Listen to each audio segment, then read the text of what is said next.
히샬리송, 손흥민 때문에 토트넘 떠나 사우디행, 영매체. 포스텍 감독의 큰 실망.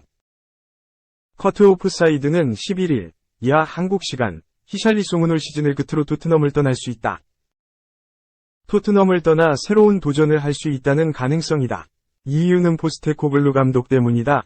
고 보도했다. 이어 히샬리송은 케인이 떠나고 자신이 주전이 될 것으로 예상했다. 그러나 새로 부임한 포스테코글루 감독은 손흥민을 중심 역할로 기용하는 쪽을 선택했다. 분명히 히샬리송은 케인 이탈 이후 자신이 중심에 서기를 희망하고 있었다. 또 포스테코글루는 히샬리송을 정통 9번으로 활용하지 않았다. 에버튼에서도 9번으로서 뛰어난 선수였다. 그리고 자신이 있음에도 포스테코글루 감독은 꾸준히 새로운 스트라이커 영입을 추진하고 있다. 며 이유를 설명했다. 물론 최전방 공격수에 대한 고민은 여전하다. 히샬리송이 최전방 공격수로 출전했지만 시즌 초반에는 큰 성과를 만들지 못했다. 설상가상 히샬리송은 부상을 당해 어려움이 많았다. 풋볼 런던은 히샬리송이 수술 후 팀에 합류하면서 올 시즌 10골을 넣었다. 하지만 해리 케인을 대체할 수 없다. 따라서 포스테코글루 감독은 고민이 많다. 최전방 공격수 영입을 신경 쓰고 있다. 여러 포지션 보강을 할 예정이지만 최전방 공격수에 대한 고민은 계속될 것이라고 설명했다. 현재 토트넘이 눈독을 들이는 선수들은 이반 토니, 브렌트포드, 로드리고 무니스, 풀럼, 산티아고 히미네스, 페이노르트 등이다. 올 시즌 손흥민은 여러 포지션에서 활약을 펼쳤다. 특히 손톱이라고 불리면서 최전방 공격수로 위용을 뽐냈다. 손흥민은 포스테코글루 감독 아래 큰 활약을 펼치고 있다. 측면뿐만 아니라 최전방 공격수로 맹위를 떨치고 있다. 또 손흥민은 단순히 골과 어시스트를 뽑아내는 것 이상의 성과를 만들고 있다. 올 시즌 8개의 도움을 기록하고 있고 공격진 전체를 이끌고 있는 중. 따라서 손흥민이 언제든지 최전방 공격수로 활약을 펼칠 수 있는 가운데 다양한 선수 영입이 필요한 상황이라면 최전방 공격수 영입은 고민될 수밖에 없다. 커트 오프사이드는 포스테코글루 감독도 히샬리송 이탈에 대해 인지하고 있다. 히샬리송은 사우디아라비아에 관심을 받고 있다. 고 전했다. 또 히샬리송은 분명 케인 이탈 후 주전을 원했다. 히샬리송이 여름에 토트넘을 떠날지를 지켜보는 것은 흥미로울 것이다. 만약 히샬리송이 포스테코글루 체제 아래에서의 역할 때문에 이적을 결정한다면 굉장히 놀라운 일이 될 것이라고 강조했다. 2. 히샬리송 복귀 즉시 벤치 갈 것. 토트넘 임대생의 처지, 선 조력자로 실패. 16일 한국 시간 영국 TVR 풋볼에 따르면 제2 보스로이드는 베르너를 비판할 수밖에 없다. 그는 좋은 기회를 너무 많이 놓쳤고 그 기회를 살렸으면 경기를 바꿀 수 있었다. 기술적으로 프리미어리그 최악의 선수 중 한 명이다. 크로스도, 마무리도, 패스도 형편없다. 슈팅할 때는 골문 정면으로 최대한 3개 차기만 한다. 라고 말했다. 계속해서 히샬리송이 복귀하면 손흥민이 왼쪽으로 가면서 베르너가 선발 라인업에서 제외될 것이다. 그러면 토트넘은 링크업 플레이를 할 수 있고 함께 호흡을 맞출 수 있는 선수들이 있기에 더 나아질 것이다. 히샬리송이 뛰었을 때 토트넘에 큰 도움이 됐다. 라고 덧붙였다.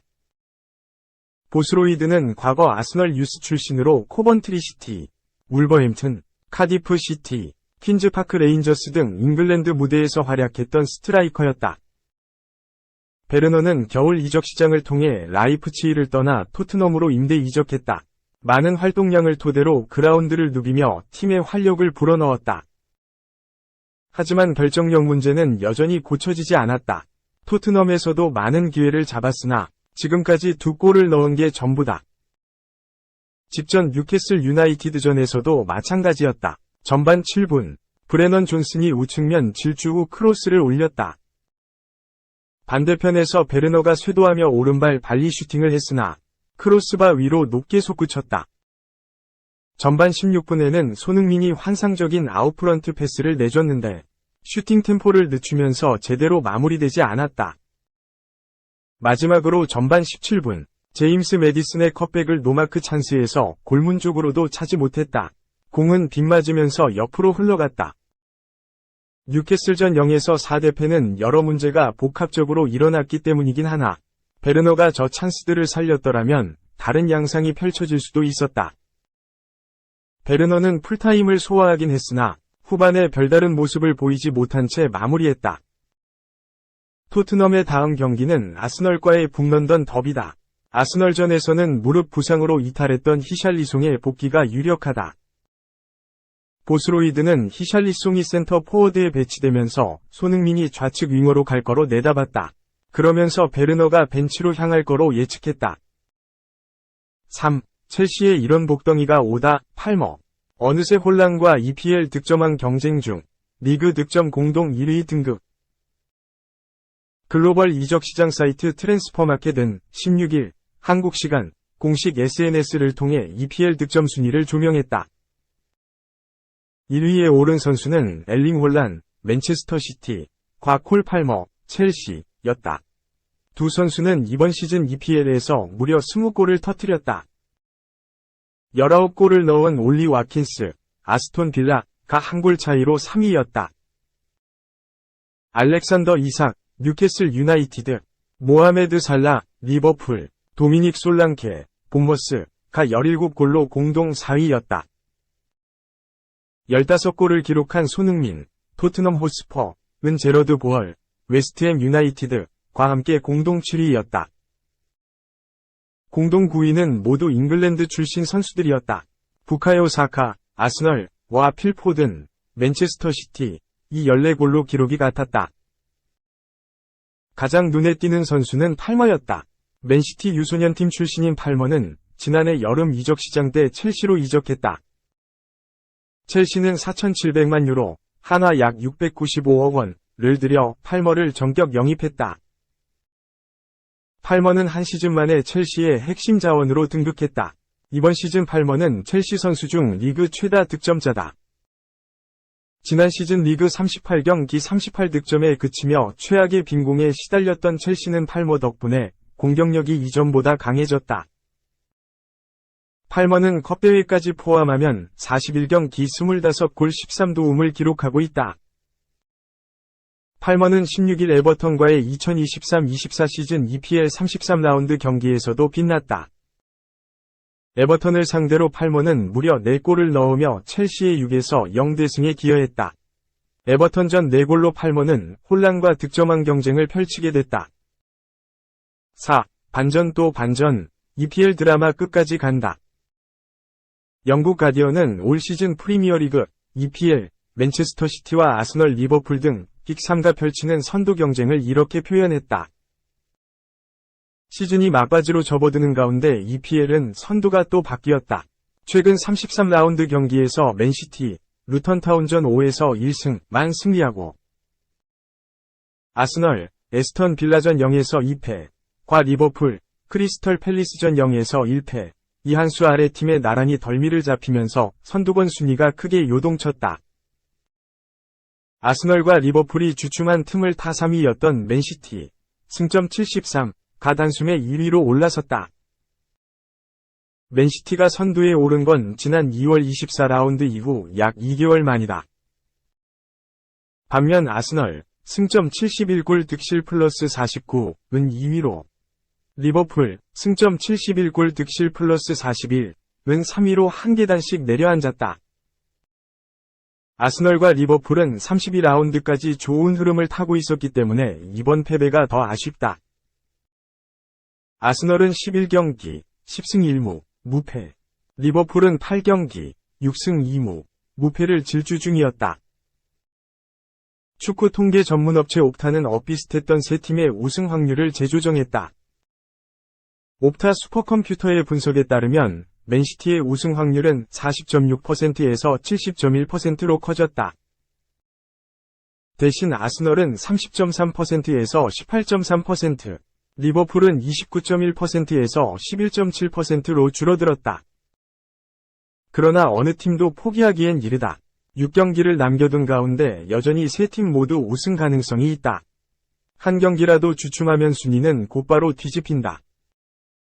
가디언은 아직 끝나지 않았다. 선두와 2위권의 격차는 겨우 승점 2다.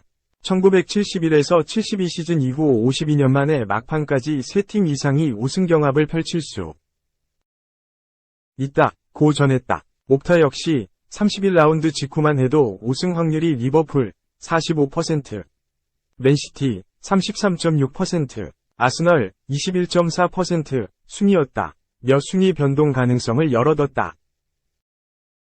전문가의 견해도 슈퍼컴퓨터와 비슷하다. 맨시티가 유리한 고지를 점한 건 확실하지만 아스널과 리버풀에도 역전 우승 기회가 있다는 것이다. 아스널 레전드 공격수 출신 이안 라이트는 EPL 공식 홈페이지를 통해 펩 과르디올라 감독의 맨시티가 승부처에서 실수하는 것을 본 적 없다. 우승 기회가 왔을 땐 반드시 잡았다. 아스널과 리버풀은 남은 6경기를 모두 이기고 맨시티가 1경기라도 놓치길 바라는 것 외엔 할 수 있는 게 없다고 말했다. 맨시티의 과르디올라 감독은 새로운 역사에 도전 중이다. 맨시티는 2020에서 21시즌부터 지난 시즌까지 리그 3연패를 달성했다. 만약 올 시즌에도 우승해서 4연패를 달성하면 전설의 명장 알렉스 퍼거슨이 이끌었던 맨체스터 유나이티드의 3연패, 2회를 넘어 역대 최장기간 우승 기록을 세운다.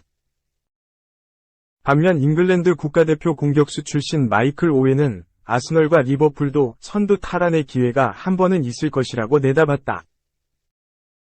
맨시티가 유리한 건 맞지만 한 번은 위기가 있다. 바로 37라운드 토트넘전 5월 15일이라고 했다. 맨시티는 리그 최강이지만 유독 토트넘엔 약했다. 최근 10경기 맞대결에서 4승 1무 5패로 열세다.